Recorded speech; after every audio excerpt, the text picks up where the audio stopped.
Hey everybody, Movie Fan Z here. So the movie I'm going to be reviewing for you right now is 2005's The Legend of Zorro.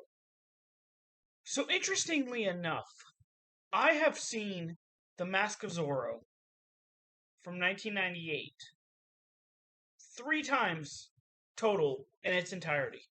And I've never once seen the sequel, The Legend of Zorro from 2005. So this is also again directed by Martin Campbell, who did the first one, but who also did 2021's The Protege, 2011's Green Lantern, 1995's GoldenEye, and 2006's Casino Royale. I forgot to mention that in the other review. But you bring back Antonio Banderas as Zorro and Catherine Zeta-Jones as Elena, but you're also introduced to the villains, which are Rufus Sewell as Armand, Nick Chinland as Jacob McGivens. So Armand he's like a wealthy socialite who has a secret, and he teams up with McGivens, and basically they're part of this secret society known as the Knights of Aragon, who are basically trying to prevent the United States from achieving their manifest destiny. And in this movie, it's when California is trying to become a state and part of the Union. But there's the Civil War looming in the background as well. But also in this movie, you have that issue, but you also have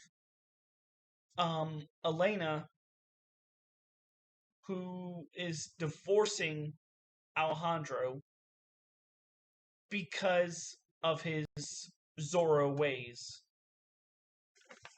as well as his son, Joaquin, played by Adrian Alonso, who basically doesn't ever think that his father's there for him.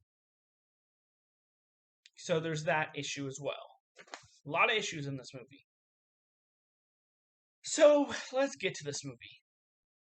This movie to me is bad in so many ways. But let's get to the thumbs up because there's less of them. And the two thumbs up are Catherine Zeta-Jones and Antonio Banderas. They're back from the first one, and they're the best part of the movie. You're on their journey, but it's just like they bring so much character to their roles that's why you continue watching. But that's the only reason. Thumbs down, though, to the story. It's just this whole Knights of Aragon versus the United States.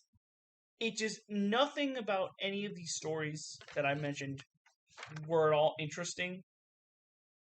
The action, and what I meant to say by that is the lack of action. There's some sword fights near the end, but the first one was actions. There was so much action involved. It just seemed like this one really wanted to delve more into the drama and less into the action. Oh, and I forgot to mention, compared to the first one, there's no comedy in this whatsoever.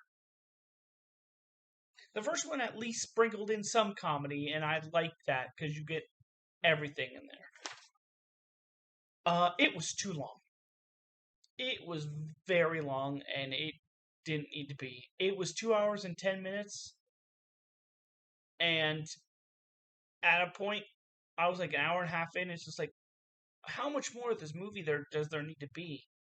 It just seemed like a lot of parts were just drawn out, and you could have taken away probably a half hour from this movie and still would have gotten the same movie. And other than Catherine Zeta-Jones and Antonio Banderas. There was no other great characters in this movie. Everybody else was kind of bland. Now let's get into ratings before I give my rating. The highest that it has is an IMDb rating of a 5.9. Metacritic has it as a 47, and Rotten Tomatoes has it as a 27. It's funny because Rotten Tomatoes is closest to the score that I give, and that is a 1.5 out of 5. If you had replaced the main characters in this, it probably would have gotten a 0 or a 0.5. But that is my review for 2005's The Legend of Zorro. Come back next time for another review. This is Movie Fan Z signing off. Have a good night.